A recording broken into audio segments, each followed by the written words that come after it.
ಈ ಥರ ತಂತಿ ತೊಗೊಂಡ್ಬಿಟ್ಟು ಒಂದು ಬಾಟಲ್ಗೆ ರೌಂಡ್ ಶೇಪಲ್ಲಿ ಮಾಡ್ಕೊಳ್ಳಿ ಕ್ಯಾಪಿಂದ.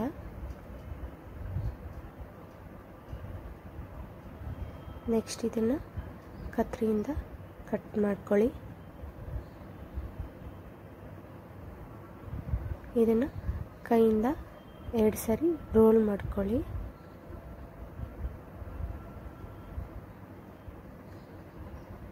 ನೋಡಿ ಈ ಥರ ಬಟ್ಟೆ ತೊಗೊಂಡ್ಬಿಟ್ಟು ಇದನ್ನು ತಂತಿಗೆ ರೋಲ್ ಮಾಡ್ಕೊಳ್ಳಿ.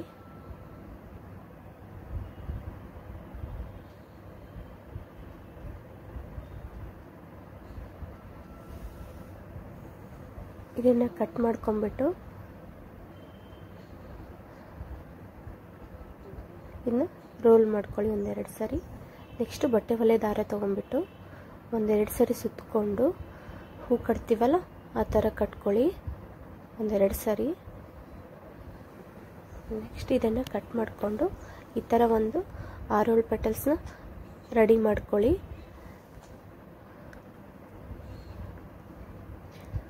ಇದು ಬಂದ್ಬಿಟ್ಟು ರಟ್ಟನ್ನು ಈ ಥರ ಶೇಪಲ್ಲಿ ಕಟ್ ಮಾಡ್ಕೊಳ್ಳಿ. ಮೇಲ್ಗಡೆ ರೌಂಡ್ ಇರಲಿ, ಕೆಳಗಡೆ ವಿ ಇರಲಿ.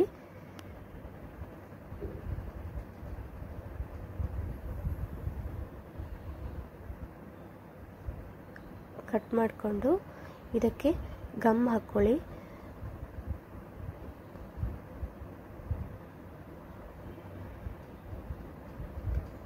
ಗಮ್ ಹಾಕ್ಕೊಂಡು ನಾವು ಮಾಡಿದ್ವಲ್ಲ ಆ ಪೆಟಲ್ಸ್ನ ಇದಕ್ಕೆ ಜೋಡಿಸ್ತಾ ಹೋಗೋಣ.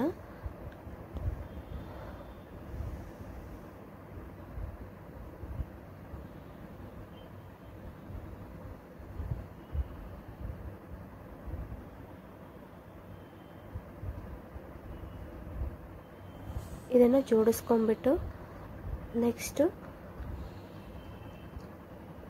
ಒಂದು ನವಿಲ್ಗಿರಿ ತೊಗೊಳ್ಳೋಣ. ನವಿಲ್ಗಿರಿನ ಒಂದು ಸ್ವಲ್ಪ ಕಟ್ ಮಾಡ್ಕೊಂಡ್ಬಿಟ್ಟು ಇದಕ್ಕೆ ಸ್ಟೋನ್ ಚೈನ್ ಹಚ್ಚಿಸ್ಕೊಂಡಿದ್ದೀನಿ. ಹಾಗೆ ಇದು ಬಂದು ಇಯರಿಂಗು. ಇದನ್ನು ಇಯರಿಂಗನ್ನು ಹಿಂದ್ಗಡೆ ಕಂಬನ ಕಟ್ ಮಾಡ್ಕೊಂಡಿದ್ದೀನಿ. ನೋಡಿ ಇದನ್ನು ಫ್ಲವರ್ನ ನವಿಲ್ಗರಿಗೆ ಅಟ್ಯಾಚ್ ಮಾಡಿ ಇಯರಿಂಗ್ಸ್ನ ಆ್ಯಡ್ ಮಾಡಿದ್ದೀನಿ, ಅದಕ್ಕೆ ಹಚ್ಕೊಂಡಿದ್ದೀನಿ. ಹಾಗೆ ನವಿಲ್ಗರಿಗೆ ಕ್ಯಾನೆಸ್ ಹಾಕಿ ಹಿಂದ್ಗಡೆ ಹಚ್ಕೊಂಡಿದ್ದೀನಿ. ಅದನ್ನು ಒಂದು ಪಿನ್ ಹಾಕ್ಬಿಟ್ಟು ಅಂಟಿಸಿದ್ರೆ ಸಾರಿ ಪಿನ್ ರೆಡಿ ಆಗುತ್ತೆ.